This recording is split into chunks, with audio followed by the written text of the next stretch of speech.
everybody, and welcome back to another FU Friday. This Friday, it is now the day before Halloween, so I hope everybody has a great time tomorrow night, gets out and has some fun safely, and really rakes in some candy.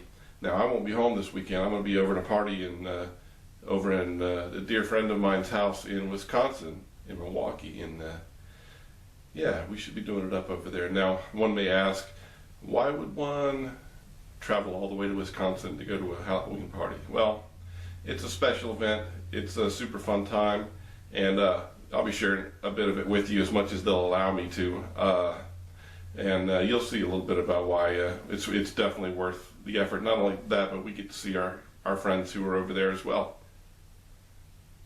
So, FU Friday means we get to talk about football. Had some good things happen, had some bad things happen over the course of the weekend. Best thing that happened was that Alabama was able to withstand the late Tennessee comeback and was able to pull it out and beat Tennessee at home.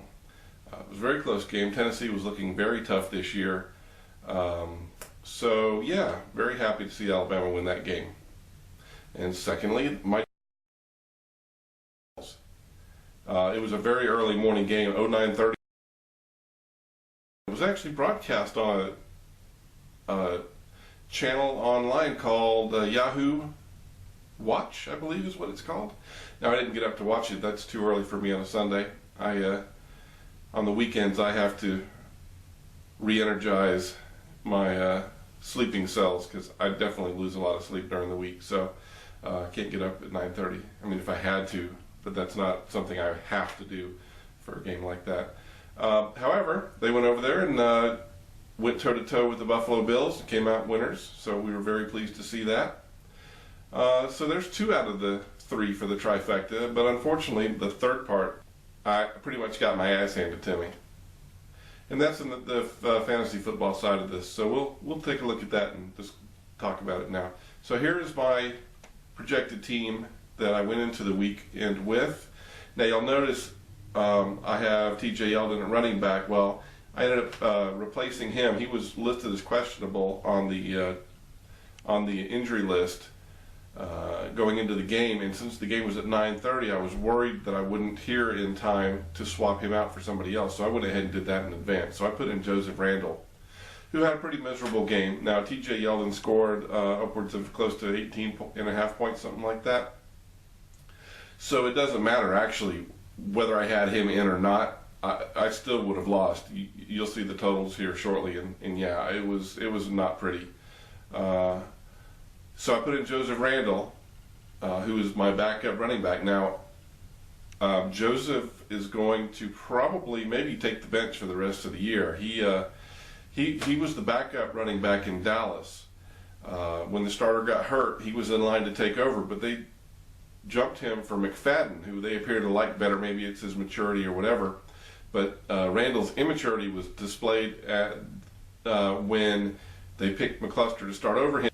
He sort of disappeared from the Cowboys facility over the course of the week and is kind of throwing a temper tantrum. So he's pretty much benched. And he's pretty much going to be benched on my team as well. As you see, had Tyrod Taylor at quarterback. Now, Tyrod, he replaced with Teddy Bridgewater. He had Stephon Diggs from Minnesota as well as a wide receiver, and he had the Eagles defense. And so he put in Malcolm Floyd, the receiver from San Diego, and the Giants defense in their place. Now, unfortunately for me, my players played well under par as a whole. Every one of his skill players, that would be the quarterback, running backs, wide receivers, scored their highest point totals of the year. So while I was a 16.5 point favorite, I lost by about 70 points. So he really shellacked me. That's why we play the games, as I mentioned last week. So, you know, I'm 4-3. I'm still make the playoffs, so you know, it's not a total loss here. So you'll see my team coming up for this week. I've got a number of players on bye weeks, but I also get my #1 quarterback back, Andy Dalton. Now, Joseph Randall, who I would have probably benched anyway, and DeMarco Murray are both on byes this week, so I sort of had to scramble for running backs. Now, I needed more running backs anyway, so I went out to the waiver wires and picked up a couple of folks. I picked up James Starks from Green Bay, and also Dexter McCluster from the Texans. Now McCluster's an interesting pickup here because Arian Foster tore his Achilles, the leading rusher or the starting rusher for the Texans. So I think McCluster may be second or maybe third in line to replace him, which bumps him up to second. There may be some running back by committee. Who knows what could happen. A pretty good pickup here with McCluster. And also you'll see my opponent, not a very well stocked team. He's got a very bad record. I think he's like 2-5 now. Also has 2 guys on a bye, so if he's not paying attention and we get to Sunday and he doesn't put players in, you know, that's bad on him.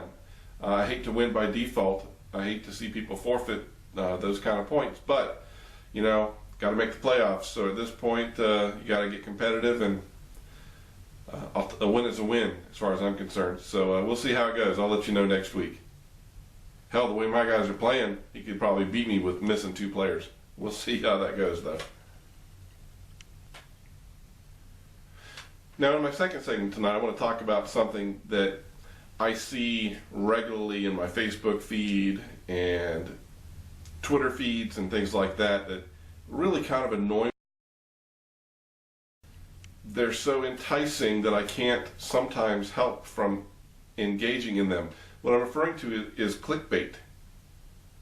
Now, clickbait in general is defined as something that has been put on your timeline based on its popularity because it has been presented in such a way that it makes people want to click on it in order to go to whatever the article site is, and its ultimate goal is to ratchet up the views on that page, because every time that page is loaded, all the ads that are all the way around the page and popping up and all that stuff, that makes money for the person who owns that page. And there's a couple of fairly predominant sites that are massive clickbaiters.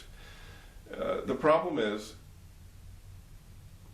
basically what they're doing is they are putting out a trap for you, and they're wanting you to click on this, and they don't care whether or not you see the ad. There's so many ads on the page, how could you possibly process them?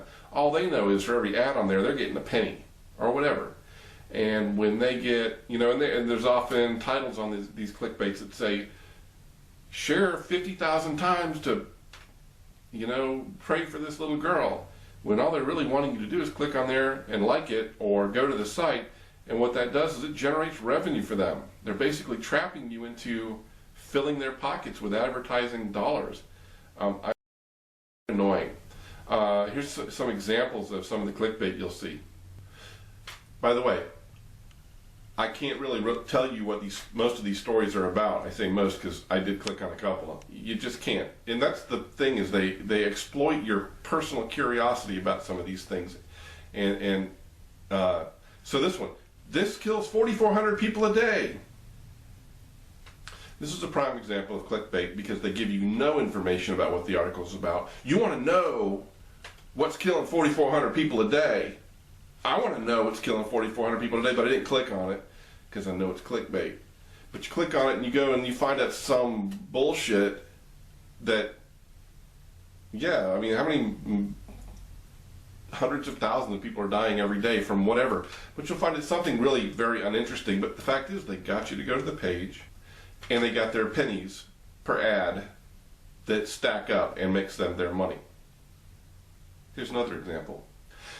If you're an animal lover, this will warm your heart. Well, who doesn't love animals? And who doesn't want to see the cute animal videos? But again, this is a prime example of clickbait because they give you no information in the title. And so you're like, what is it? What is it that's going to warm my heart? I want to see it. And so you click on it and you go there. And it's 5 or 6 sentences of something that is erroneous and doesn't matter, and maybe it might be sweet or whatever, but it certainly was not worth the effort of clicking and opening this and being bombarded with the ads and stuff. Here's another one. Dermatologists hate her. Oftentimes accompanied by before and after pictures. I don't think I have one here, but oftentimes accompanied by, you know, the before and after where it's some amazing change and oh my God, I got to find out what's making that happen because I want to have that change in my life too. And you get there and it's just a huge ad. That's all it is. Yeah. I love this one. Watch the first 54 seconds. You'll be hooked after that. Well, what is it? That's a minute of my life I'm giving you. You need to give me more information than that. Dumbass.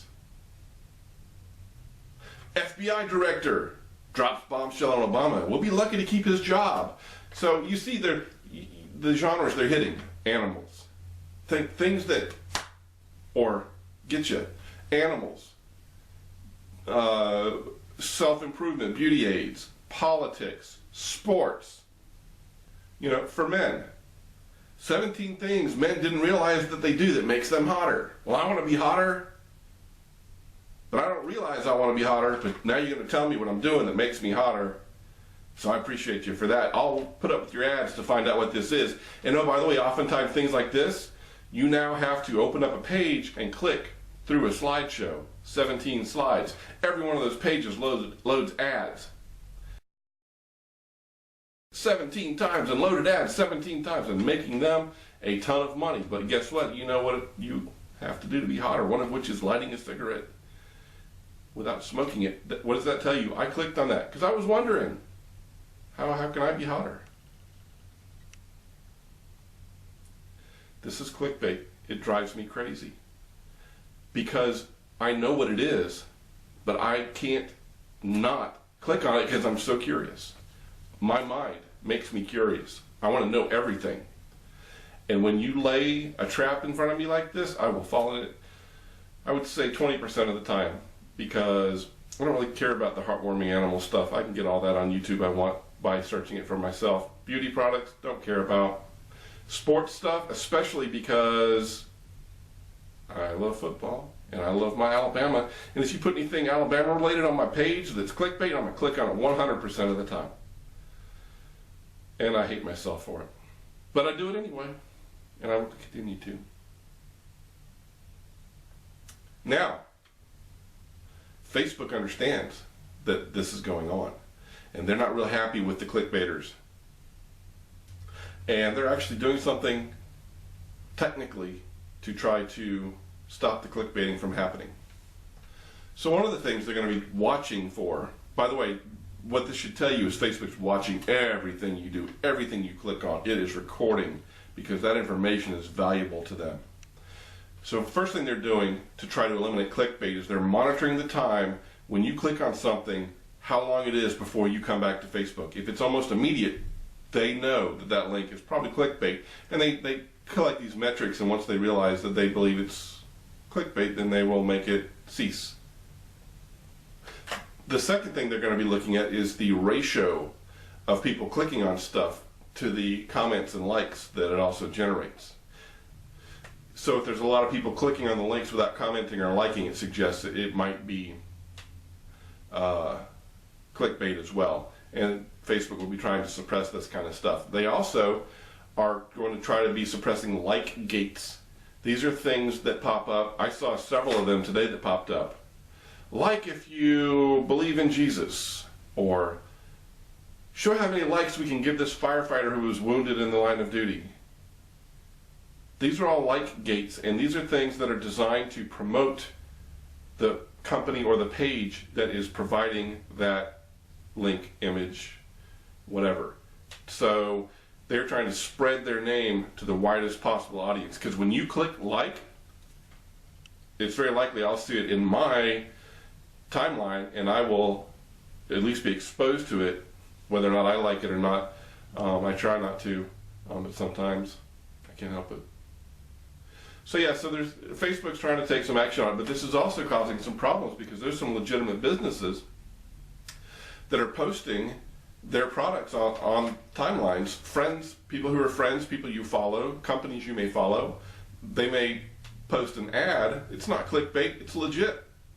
and they're trying to reach out to their people who are their customers and things like that, and they're not able to get to them. So it's a balancing act, and you know, there's some legitimate businesses that could be harmed by this, and so it's just one more victim for the clickbait list of victims. So anyway, we can all do our parts by stopping clicking on clickbait.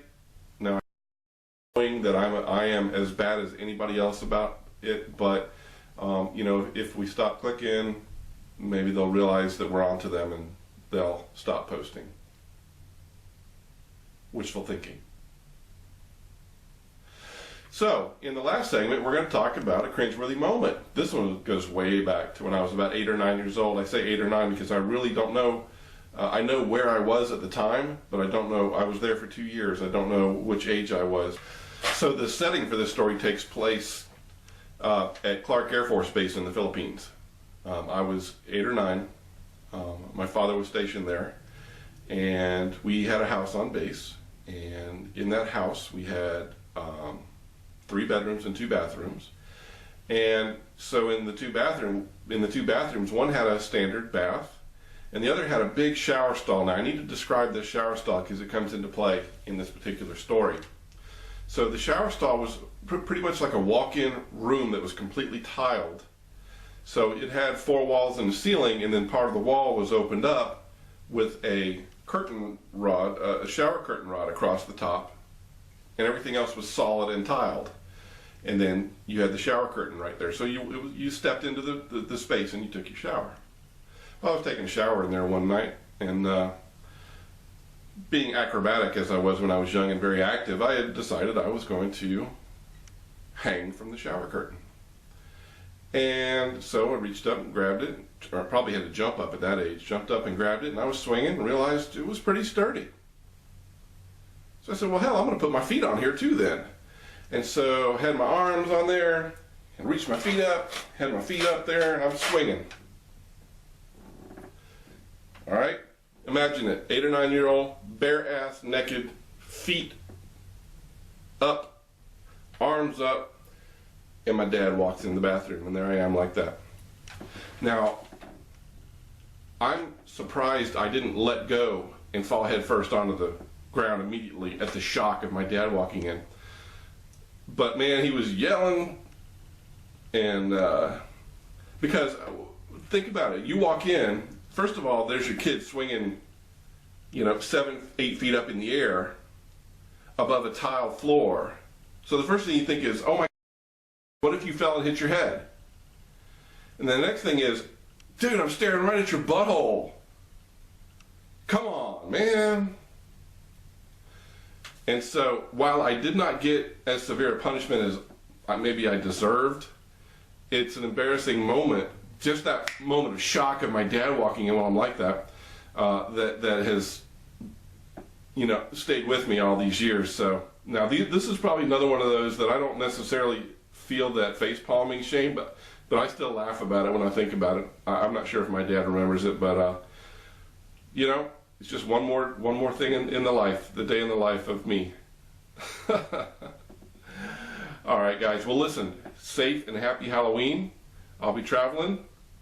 I'll see you next week, and I hope everybody has a great weekend, and thanks for coming by and visiting.